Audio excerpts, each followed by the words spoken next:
तुम्ही ही वाली व्हिडिओ बघितले का रे? नसेल बघितली ना तर आता बघून घ्या, मग बाकीचं मी सांगतो तुम्हाला. आशा भोसले या पंचरत्नापैकी एक होत्या. तर आशाताई साक्षात राधेच्या मनातले घनश्यामाचा स्वर होत्या.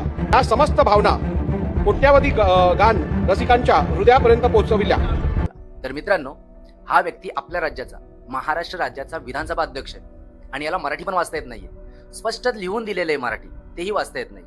म्हणजे ह्याचा टॉपिक आहे आशाताई भोसले यांचं जे निधन झालेलं होतं, तर त्यांना एक मानवंदना करण्यासाठी एक स्पीच ह्याला लिहून दिलेलं होतं. ते ह्याला वाचून बोलायचं होतं, तरी पण यांना मराठी स्पष्ट वाचून बोलता येत नाहीये. आणि हे आपल्या राज्याचे, मराठी राज्याचे लोकप्रतिनिधी आहेत. वाह!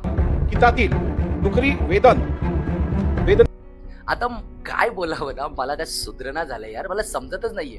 आणि ह्यांचा जो IT सेल आहे ना, हा प्रत्येक वेळेस माझ्या व्हिडिओच्या खाली ना नेगेटिव्ह कमेंट करतच असतो. तो आता या व्हिडिओच्या खाली पण कमेंट करेल की प्रत्येक ठिकाणी महाराष्ट्रामध्ये वेगवेगळ्या प्रकारची मराठी बोलली जाते ना. अरे मराठी वेगवेगळ्या प्रकारची बोलली जाते, पण स्थानिक भाषा मराठीच आहे ना. कोकणातली मराठी वेगळी, विदर्भातली मराठी वेगळी, मराठवाड्याची वेगळी, खानदेशातली वेगळी, पश्चिम महाराष्ट्राची वेगळी. पण प्रत्येकाच्या भाषेचा लहेजा वेगळा असतो रे. त्याच्यानुसार ते भाषा त्या प्रकारे बोलतात. वाचण्यामध्ये काही प्रॉब्लेम होत नाहीये त्यांना. आणि हा व्यक्ती संविधानिक पदावरती असताना, महाराष्ट्र राज्याचा, मराठी राज्याच्या संविधानिक पदावरती असलेल्या व्यक्तीला जर मराठीमध्ये लिहून दिलेलं वाचता येत नाहीये, तर हे कुठले लोकप्रतिनिधी? आणि जे मला अशा प्रकारचे कमेंट करतात ना, त्यांना पण ह्या गोष्टी समजण्या इतकी पण अक्कल जर नसेल ना, तर दुर्दैव आहे.